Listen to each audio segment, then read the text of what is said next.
सभी मित्रों को श्रवण कुमार यादव का नमस्कार। मित्रों, 2 दिन पहले आपने देखा होगा कि बिहार में किस तरह से लोकतंत्र की धज्जियां उड़ाई गई हैं। उस नज़रिए से आज हम आपको भारत और अमेरिका की लोकतंत्र की अंतर और विशेषता बता रहे हैं। और हमारे YouTube चैनल समाजवादी क्रांति को सब्सक्राइब करना न भूलें।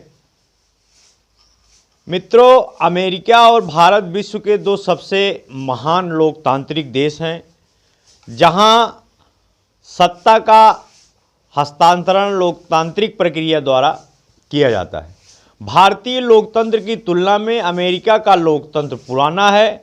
अमेरिका में आध्यात्मिक और लोकतंत्र है, जबकि भारत में संसदीय लोकतंत्र है। अमेरिका में द्विदलीय राजनीतिक प्रणाली है, जबकि भारत में बहुदलीय राजनीतिक प्रणाली है।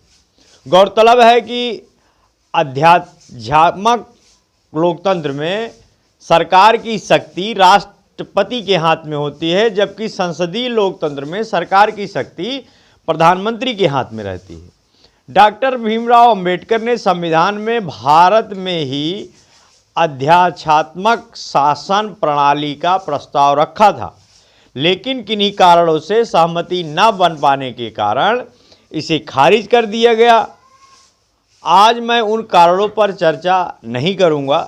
आज का विषय है अमेरिका का लोकतंत्र किस प्रकार भारतीय लोकतंत्र की तुलना में परिपक्व है।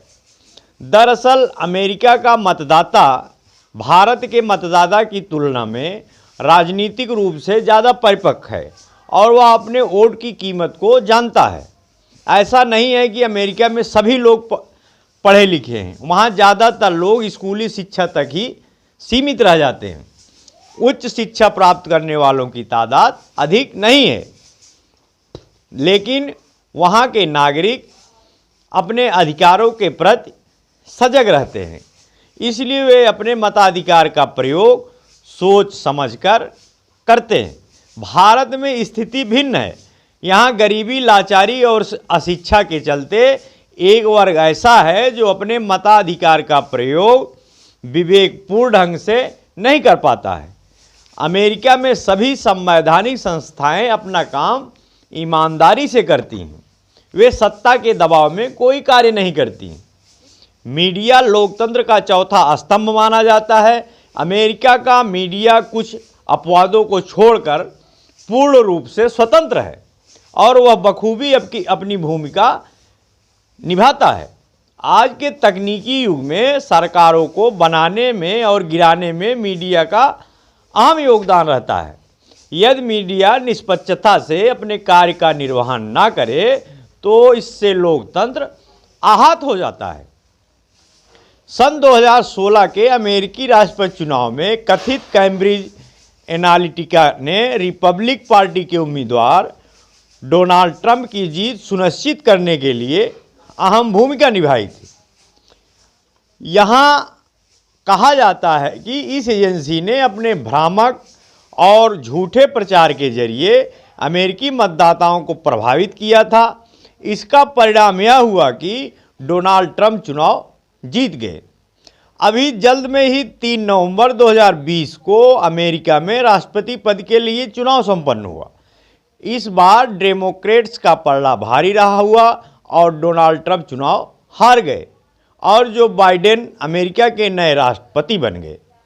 मेल इन बैलेट्स की गिनती 7 नवंबर तक पूरी नहीं हुई थी, लेकिन गिनती पूरी होने से पहले ही डोनाल्ड ट्रंप ने अपनी जीत घोषित कर दी। यानी डाक के जरिए चुनाव एजेंसी को प्राप्त मतों को डोनाल्ड ट्रंप ने फ्रॉड बता दिया। लेकिन जैसा कि मैंने कहा था कि अमेरिका की संवैधानिक संस्थाएं स्वतंत्र और निष्पक्ष हैं। अटॉर्नी जनरल ने डोनाल्ड ट्रंप को चेतावनी देते हुए कहा कि ट्रंप अपनी मर्यादा में रहें। यही नहीं, अमेरिका की प्रमुख न्यूज एजेंसी CNN ने भी तुरंत कहा कि जब तक पूरी गिनती नहीं हो जाए कोई भी खुद को विजेता कैसे घोषित कर सकता है। चुनाव प्रबंधन और अमेरिका के प्रमुख न्यूज एजेंसी चुनाव से संबंधित पल पल की खबरें दे रहे थे और बता रहे थे कि स्विंग स्टेटस में नेवादा, जॉर्जिया और पेंसिल्वेनिया में जो बाइडेन के निर्णायक बनत बना ली है उसका राष्ट्रपति बनना लगभग तय है। लेकिन ट्रंप आसानी से हार मानने वाले नहीं थे, क्योंकि हमारे साहब के दोस्त हैं। वे कह रहे थे कि हम सुप्रीम कोर्ट जाएंगे और उस मामले में सुप्रीम कोर्ट भी गए। लगता है जो बाइडेन की जीत का जश्न थोड़ा फीका तो कर ही दिया, लेकिन अमेरिका की न्याय प्रणाली की निष्पक्षता को देखते हुए ऐसा लगता है कि बाइडेन की जीत सुनिश्चित हो गई। जहां तक डोनाल्ड ट्रंप की गलत बयानी और भ्रामक और अपुष्ट खबरों का प्रश्न है, उनका इतिहास ही ऐसा रहा है। उनकी विश्वसनीयता पर प्रश्न चिन्ह लगते रहे हैं। 30 जनवरी 2017 से डोनाल्ड ट्रंप के झूठ का भी हिसाब रखा गया है। ऐसा बताया जाता है कि अब तक ट्रंप ने 22,000 बार झूठ बोला है, गलत बयानी की है। ट्विटर पर जब ट्रंप ट्वीट करते हैं तो ट्विटर प्रशासन कथित ट्वीट के नीचे एक नीली पट्टी चलाता है कि पाठक पढ़ने वाला फैक्ट चेक कर ले। अमेरिका जैसे शक्तिशाली राष्ट्र के राष्ट्रपति के ट्वीट के नीचे ऐसे लिखने की जरूरत ट्विटर ने क्यों की? ऐसा इसलिए संभव हो पाता है क्योंकि अमेरिका में फर्जी, भ्रामक, अपुष्ट खबरों के खिलाफ पब्लिक का भारी दबाव रहता है। चुनाव नतीजों पर ट्रंप के बयानों की खुलकर आलोचना की जा रही है। ट्रंप खुलकर झूठ बोलना चाहते हैं, लेकिन ट्विटर तथा आज अन्य न्यूज़ एजेंसियां उनकी मंशा पर पानी फेर देते हैं। यहां तक कि न्यूज़ एजेंसियों ने इस बात पर विचार करने को मजबूर हो गई कि ट्रंप के भाषण का सीधा प्रसारण करें भी या ना किया जाए, ऐसा जो कि भारत में संभव नहीं है। डोनाल्ड ट्रंप जैसे ही व्हाइट हाउस से अपना बयान जारी करते हैं, मीडिया वाले उनसे साक्ष्य मांगने लग जाते हैं, सबूत मांगने लग जाते हैं। राष्ट्रपति के बयान को भ्रामक कह देना कोई आसान काम नहीं है, लेकिन अमेरिकी मीडिया स्वतंत्र और निष्पक्ष पत्रकारिता के चलते ऐसा कर पाती है। भारत में स्थिति इसके ठीक उलट है। यदि पीएम के बयान को किसी पत्रकार ने भ्रामक या झूठा बता दिया तो उसकी जगह जेल में होगी। भारत का अधिकांश प्रिंट और इलेक्ट्रॉनिक मीडिया अपने पेशे के प्रति ईमानदार नहीं है। वह स्वतंत्र और निष्पक्ष पत्रकारिता नहीं कर पाता है। वह सरकार की गलत नीतियों का विरोध करने की जुर्रत नहीं कर सकता। जनता की समस्याओं को उठाने के बजाय अनावश्यक और गैर जरूरी मुद्दों पर लोगों का ध्यान भटकाने में लगा रहता है। ऐसी स्थिति में सही जनमत भला कैसे तैयार हो सकता है? सही लोकतंत्र कैसे चल सकता है? जिस देश में मीडिया अपनी निष्पक्ष भूमिका का निर्वहन न करता हो, संवैधानिक संस्थाएं सरकार के इशारों पर नाचती हों, न्यायाधीश निर्भयतापूर्वक स्वतंत्र और निष्पक्ष न्याय दे पाने में असमर्थ हों और अपने न्याय करते समय जाति को अपने जहन में रखकर न्याय करते हों, वहाँ असल में लोकतंत्र है ही नहीं। संवैधानिक संस्थाओं को बंदी बनाकर लोकतंत्र जिंदा नहीं रह सकता। संविधान की शपथ लेकर बने वरिष्ठ अधिकारी, मंत्री और न्यायाधीश जब संविधान के अनुरूप अपना काम नहीं करते हैं तो वे ठीक उसी प्रकार संविधान का बलात्कार कर रहे होते हैं जैसे कोई नरपशु जाने अनजाने में उसी माँ को यातना दे रहा होता है जिसने उससे जन्म दिया हो। दुनिया के सबसे तकनीकी युक्त देश अमेरिका चुनाव में ईवीएम को प्रयोग में नहीं लाता है। अमेरिका ईवीएम को अपारदर्शी मानता है, इसलिए वहां चुनाव में मतदान मतपत्रों द्वारा ठप्पा लगाकर किया जाता है।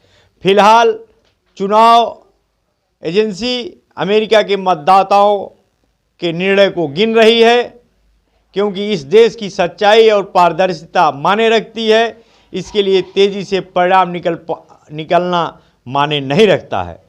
आखिरी वोट तक बड़े इत्मीनान से गिना जाएगा, भले ही परिणाम आने में हफ्ता 10 दिन लग जाए।